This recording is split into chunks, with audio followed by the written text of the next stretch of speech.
Toby Rogers, a 17-year-old teenager with the condition known as Tourette syndrome. This is a condition that is said to make the sufferer twitch and tick, making strange noises or making a click or a kink in their neck. Also, some cases of it cause the sufferer to swear and say things that are not appropriate without control. Young Toby Rogers was, of course, picked on for this condition he had by many kids at school. This bullying getting so bad that he ended up being homeschooled by his mother. Of course, him not having many friends and also a lot of anxiety and his condition not seeming to improve, his mother had arranged for him to see a doctor. When he went for his appointment, his mother took him into a car. His father also going with them.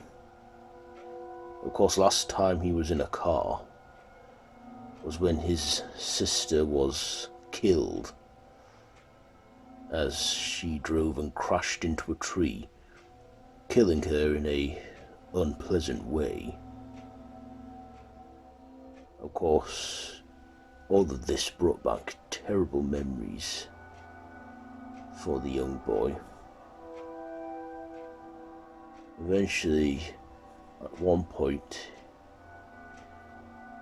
when stumbling around the woods, he saw this tall, faceless figure in a black suit. Not seeing that he has a face, but in a complete trance. Of course, his trance was broken, and by then he went into the car with his parents and they went to see the doctor. His mother taking him in and saying that they have an appointment for Dr. Oliver. Toby waits patiently and then is greeted by her. This doctor asked him general questions: when's his birthday and how old he is and what's his full name. Of course, when the doctor asked about his family, he said he had a sister and the doctor was aware of this, giving her condolences. Of course, whilst at this appointment, Toby was distracted by looking out the small window, seeing the woodlands behind the medical centre he was at. In the woods, he saw that same tall, faceless figure again, and being in a complete trance with this thing, until the doctor broke his trance by calling out his name really loud. Prescribing him with medicine, he then went home, had dinner, and eventually watched some television and went to bed. Of course, that night Toby woke up. He heard a noise outside his bedroom door. He opened it and there he found his sister standing before him with white eyes and pale skin, and her jaw hanging from one side, held together by tissue and muscle, with glass in her face. In the state she was in after the car accident, of course. Then that is when Toby saw them all. Children from the ages of 3 to 10 years old, all with their eyes removed and thick black blood oozing out. That is when Toby felt some black tentacles reaching down around his ankles, pulling him over and him landing on his front. Of course, that is when he saw this figure again before abruptly waking up. It was the middle of the night. Toby went downstairs to see that his father was smoking in the living room. That's when he heard a voice in his head saying, "Do it, do it," constantly chanting at him, "Kill him, kill your father."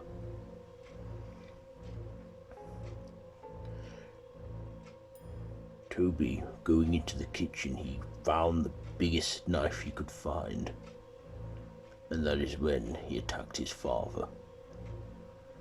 His father putting up a bit of a fight, wanting him to stop. Eventually he overpowered his dad and started to punch his face, constantly punching and hitting and beating it. Beating him until his face caved in, and he killed his father. His hands wrapped in blood-soaked bandages, and having a good thrill out of this, that is when he saw his mother screaming loud to the top of her voice. Toby, of course, then went into the garage and went to his father's toolbox, where he found an old rusty hatchet with a wooden handle and a new hatchet with an orange handle. He also saw some matches and a gasoline bottle.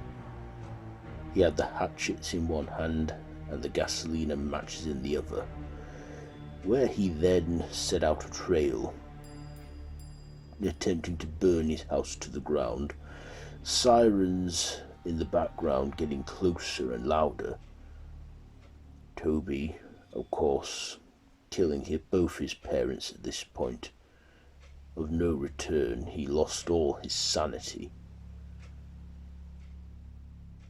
Toby then saw silhouettes of police vehicles whilst he was surrounded by flames.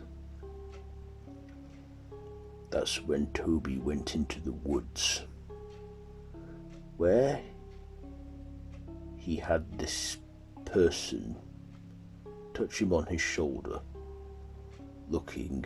It was a long, pale white hand with bony fingers.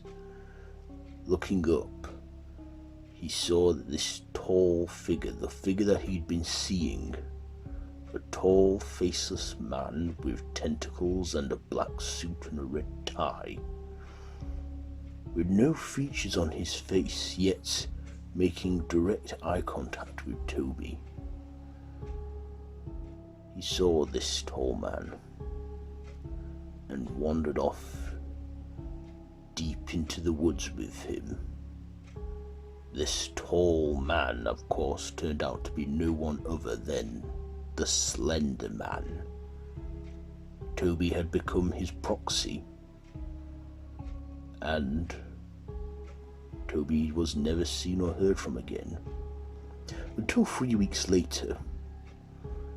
Someone was watching the news, and it said that a group of teenagers were found brutally murdered, bludgeoned to death with hatchets, and killed. Of course, the only suspect they could suspect of this that had 2 hatchets, one being old and worn out and the other being new. They knew it was none other than because of his Tourette syndrome, Ticci Toby.